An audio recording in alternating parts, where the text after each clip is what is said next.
സഹോദരരെ, വിശുദ്ധ യാക്കോബ് ശ്ലീഹ എഴുതിയ ലേഖനം 3-ാം അധ്യായം 6 മുതൽ 12 വരെയുള്ള തിരുവചനങ്ങൾ. നാവ് തീയാണ്, അത് ദുഷ്ടതയുടെ ഒരു ലോകം തന്നെയാണ്. നമ്മുടെ അവയവങ്ങളിലൊന്നായ അത് ശരീരം മുഴുവനെയും മലിനമാക്കുന്നു.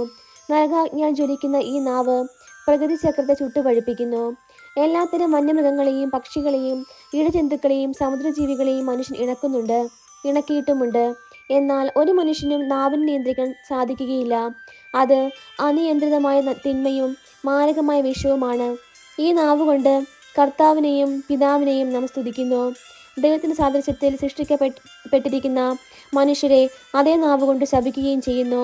ഒരേ വായിൽ നിന്ന് അനുഗ്രഹവും ശാപവും പുറപ്പെടുന്നു. എൻ്റെ സഹോദരരെ, ഇത് ഉചിതമല്ല.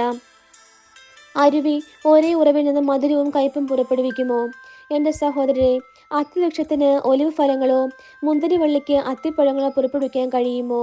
ഉപ്പിനെ വെള്ളത്തെ മധുരീകരിക്കാനാവുമോ? നമ്മുടെ കർത്താവായ മിശിഹായ്ക്ക് സ്തുതി.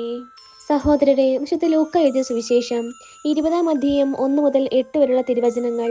ഒരു ദിവസം അവൻ ദേവാലയത്തിൽ ജനങ്ങളെ പഠിപ്പിക്കുകയും സുവിശേഷം പ്രസംഗിക്കുകയും ചെയ്തുകൊണ്ടിരിക്കുമ്പോൾ പുരോഹിത പ്രമുഖന്മാരും നിയമജ്ഞരും ജനപ്രമാണികളോടെ അവൻ്റെ അടുത്ത് വന്നു. അവർ അവനോട് പറഞ്ഞു, എന്ത് അധികാരത്തിലാണ് നീ ഇതൊക്കെ ചെയ്യുന്നത്? അഥവാ നിനക്ക് ഈ അധികാരം നൽകിയത് ആരാണ് എന്ന് ഞങ്ങളോട് പറയുക. അവൻ മറുപടി പറഞ്ഞു, ഞാനും നിങ്ങളോട് ഒന്ന് ചോദിക്കട്ടെ, ഉത്തരം പറയുവിൻ. യോഹന്നാന്റെ ജ്ഞാനസ്നാനം സ്വർഗ്ഗത്തു നിന്നോ മനുഷ്യരിൽ നിന്നോ? അവർ പരസ്പരം ആലോചിച്ചു. സ്വർഗ്ഗത്തു നിന്ന് എന്ന് പറഞ്ഞാൽ പിന്നെ എന്തുകൊണ്ട് നിങ്ങൾ അവനെ വിശ്വസിച്ചില്ല എന്നവൻ ചോദിക്കും. മനുഷ്യരിൽ നിന്ന് എന്ന് പറഞ്ഞാൽ ജനങ്ങളെല്ലാം നമ്മെ കല്ലെറിയും.